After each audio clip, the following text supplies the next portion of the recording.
Peoples party जो किरदारु उभरी साम्हूं आयो आहे। इवन उहे टीवी चैनल, उहे यूट्यूबर जेके सदाई मुखालिफ़ रहिया आहिनि, उहे बि इन ॻाल्हि खे तस्लीम कनि पिया था त पीडीएम जी गवर्नमेंट हुजे, इलेक्शन खां पोइ हुकूमत साज़ी में जीअं सपोर्ट कयूं, का वज़ारत न वठणु, ऐं जेको बिलावल साहब जो किरदारु उभरी आयो आहे उन जी बि वॾी हिकिड़ी वाखाण थिए पई।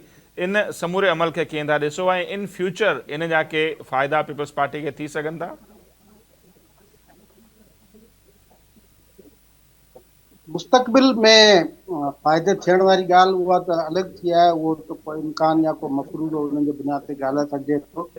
पर जेको हिन हाणोकी हिन आइनी तरमीम में बिलावल भुट्टो जो जेको ज़ोर रहियो, यानी हुन जेको टारगेट जेको जो पंहिंजो ठाहियो, उन हिकिड़ी शइ खे ठाहियो, पोइ जेका गिव एंड टेक थी जेका सियासत में थींदी आहे, ऐं रुसल जेके से परचाइबा कीअं आहिनि, उन ई खे जहिड़ी रीति हुन हैंडल कयो आहे मामलनि खे, ख़ासि तौर ते पाण खां तमामु वॾी उमिरि ते हिकिड़े बुज़ुर्ग सियासतदान हुन जी मञायो आहे, ऐं या उन जूं ॻाल्हियूं जहिड़े नमूने मञियूं आहिनि, त उन ई मां ॾिसी सघिजे थो त हुनजी बाक़ाइदे जेका आहे उहो सियासी नमूने तरबियत थी आहे। यानी उहो हाणे असीं उनखे सिंध जे पर्सपेक्ट में नथा ॾिसूं, उते पोज़ीशन ॿी आहे।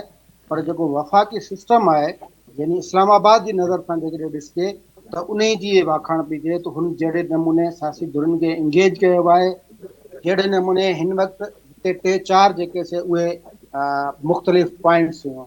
यानी हिकिड़े पासे JUI हुई, ॿिए एंड ते जेको सो उहा हुकूमत, ऐं ॿियनि पासे होॾां PTI में न हुजण जे बराबरि आहे, छाकाणि त उहा लकीर ॾिए थी त पोइ यानी उन्हनि जो को मफ़ाद, वॾो मफ़ाद पूरो न थिए तेसिताईं उहा लकीर नथी पाए। त इहो जेको पर्पज़ हो, इन ते बिल्कुलु क्रेडिट वञे थो, ऐं जेका वाखाण थिए पई जी, उहा वाखाण बिल्कुलु थियण बि घुरिजे।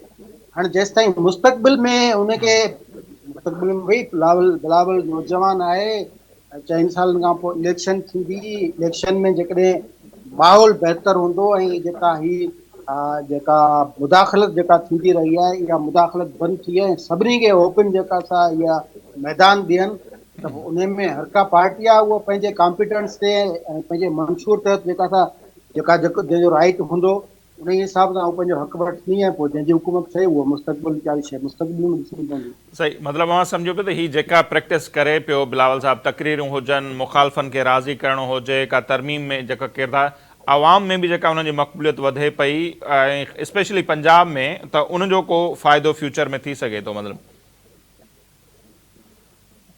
जी बिल्कुलु सियासी अंदाज़ सां जहिड़ी रीति हू मुतहरिक आहे। ऐं ॾिसो पीपल्स पार्टी को हाणे जितां किथां ख़तमु त न आहे थी, अॼु बि जी, हुननि जा 8 जेके थे उहे मेंबर क़ौमी असेंबली में पंजाब मां आयल आहिनि।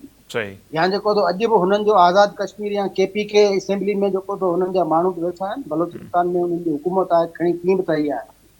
पर हिकिड़ी अहिड़ी वफ़ाक़ी पार्टी आहे जंहिंजो जेको झंडो जिते किथे तव्हांखे नज़र अचे थो, ऐं हीअ बि जेको पंहिंजो पाण खे मुकमल तौर ते वफ़ाक़ी जेको पार्टी सम्झनि था।